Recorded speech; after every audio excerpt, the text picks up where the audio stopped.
Hello, everyone. Let's talk about Joshua Primo. He was in the 12th overall pick for the draft, and he is a ex-Spurs guard.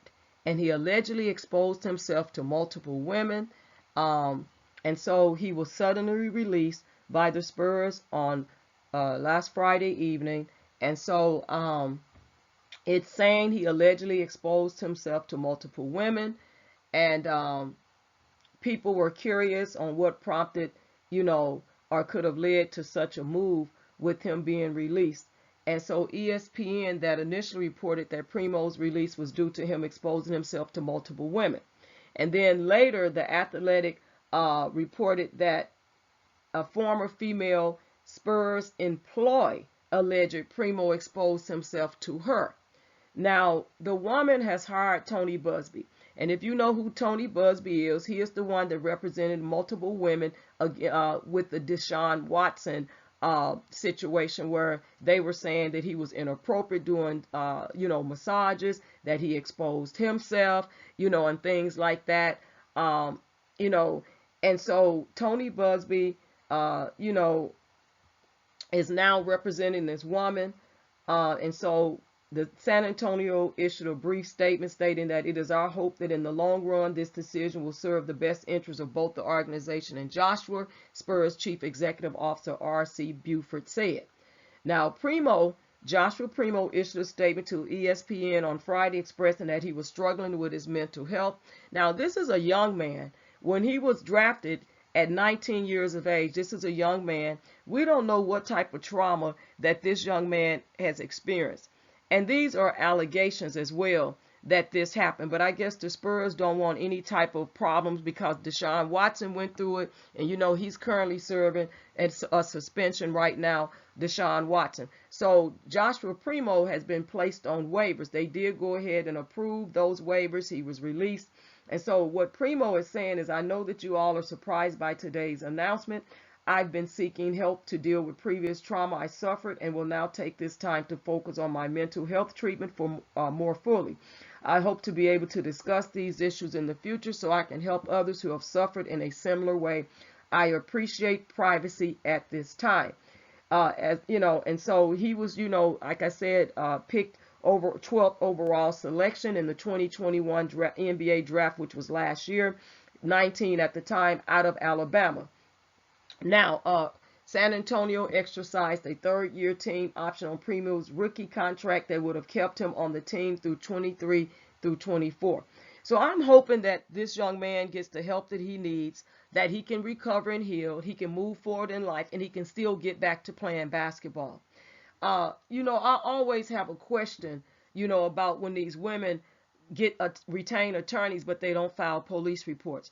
I always have a question about that. And it goes back to, is it a question of victims for profit? Is it a question of that these women are looking for only financial gain? Because I believe that if you are truly a victim and you have been assaulted in some type of way, that, a police report should be filed. Because if it happened to you, we want to make sure that other women don't suffer, excuse me, the same thing or even a more severe case of sexual assault. So I do wonder these cases that are happening, it has become like common or all too normal for women to just hire an attorney, or maybe a popular, well-known attorney to handle their cases to get money, to get the bag or financial gain. But how are they helping other women if they don't share the money with a sexual assault nonprofit organization, if they don't start speaking out in a way that can benefit other women, not to keep them in a traumatic state, but how to protect themselves in the future, how to file police reports, how to go to the police station. And if you have been, armed, then going to get a rape kit done and things like that. I really, really question the behavior of a lot of these women that don't go and file charges. And I know we still are in a Me Too movement era. It might not be talked about as much right now because people are focused on other things right now, but we are still in an era where it's believe all women. And so here this young man is, have not even been given the benefit of the doubt. He was actually already released. There was no due process. There's no criminal charges so far that I'm aware of that has been filed. And so, you know, I will try to keep you updated or up posted as these stories, you know, come out on the update of this young man. But I pray that he will get the help that he needs and that he will heal from whatever trauma that he's experienced, that he can move forward and get back to the game of playing basketball. That seems to might have been his goal. He made it to the NBA. And so does he deserve another chance? I think he does. But we are also saying get the help you need, and hopefully, you know,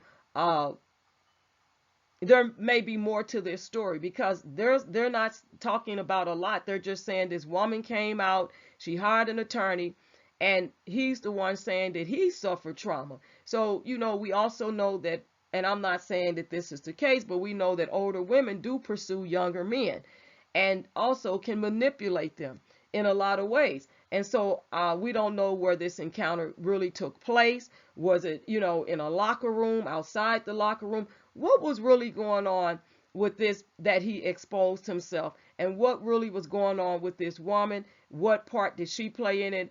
What was she doing? Where was she at? And I'm not blaming the victim, because a lot of times people say we blame, but I just got some questions, and I just like the questions to be answered. And is that fair enough to say that we want questions answered, and we want to make sure? Because if you have sons, you have you know, sons, you have nephews, husbands, anybody, cousins, that, you know, that can be them. And then with young women, we have to raise our women to be respectful, but also to be honest up front, not put themselves in situations that could, you know, put them at risk for these things, but also to make better choices, good choices, and also, you know, to protect themselves if something really does happen to them, what they need to do to take the steps to file these complaints and things like that. So that's what I'm saying. And so this young man, he played in 4 games this season. He averaged 7.0 points, 4.5 assists, and 3.3 rebounds before being waived. He was on the team's injury report, listed as having left glute soreness. And as a rookie in 21-22, Primo played 50 games, including 16 starts. So he started out of the 50 games, he started 16. He averaged 5.8 points, 2.3 rebounds, and 1.6 assists. And he is actually a native of Primo is a native of Toronto, So anyway, with that being said, leave your respectful comments below. What do you think about this? What do you think? How can we encourage young people? How can we help them?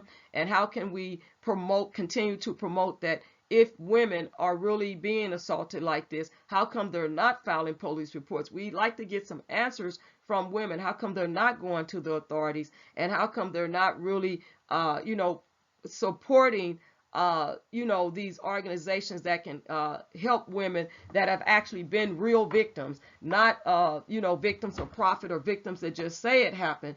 And why are we believing all women when we know that women do lie?